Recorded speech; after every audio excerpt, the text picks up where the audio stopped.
Cette vidéo vise à vous expliquer comment les civils de l'arrière, c'est-à-dire ceux qui n'étaient pas au front pour combattre, se sont engagés dans la Grande Guerre.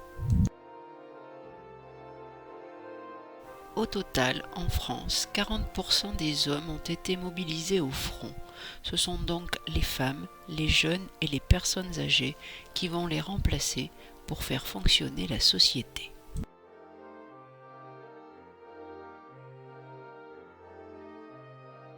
Jusqu'en 1914, les femmes étaient pour la plupart cantonnées dans un rôle de mère de famille. Dès l'été 1914, elles sont mobilisées dans les campagnes pour assurer la production agricole, puis dans tous les secteurs de l'économie, dans les transports et progressivement dans les usines d'armement. Au Royaume-Uni, on les surnomme les munitionnettes. On les retrouve aussi au front, notamment dans les hôpitaux militaires. Cette entrée des femmes dans la vie active a marqué les esprits et fait évoluer les mentalités.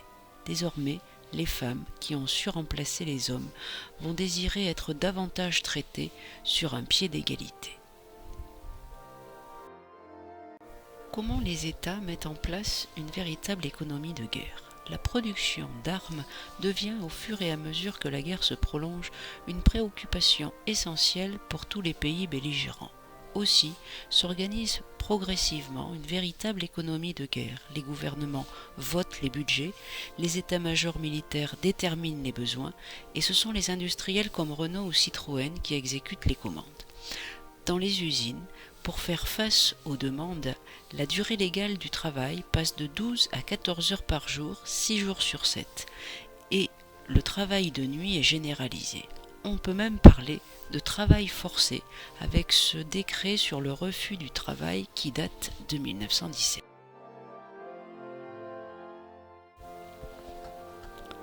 La guerre pousse à innover et à mettre au point de nouvelles armes. Les canons tirent des obus de plus en plus loin et ces obus contiennent des balles ou de la dynamite qui explosent au contact avec le sol. Les Allemands fabriquent même une très grosse pièce d'artillerie d'une portée de 120 km appelée la Grosse Bertha.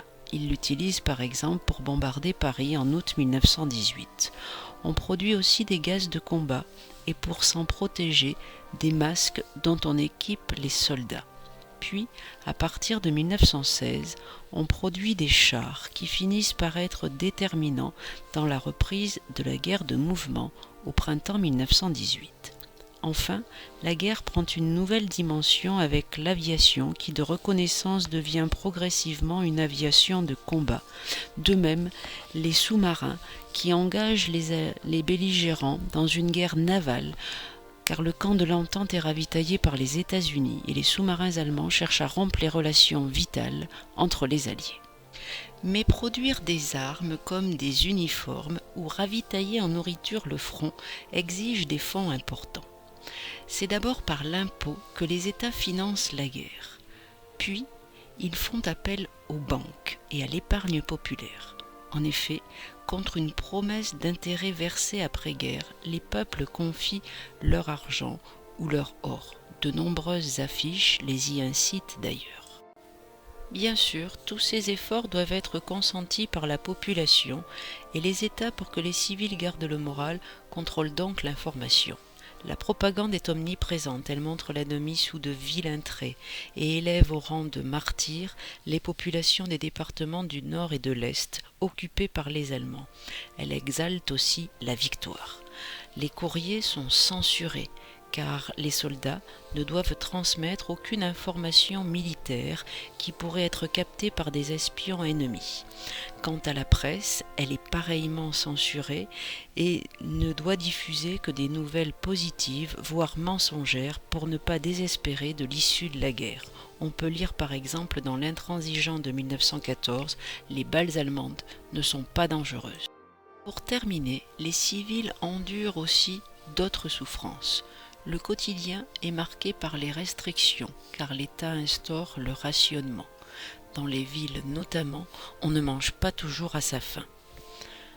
Quant aux nouvelles du front, elles sont parfois cruelles, et toutes les familles ont, de près ou de loin, dû affronter le deuil. Au total, c'est toute la société et l'économie qui sont mobilisées au service de l'effort de guerre. C'est pourquoi on parle de guerre totale.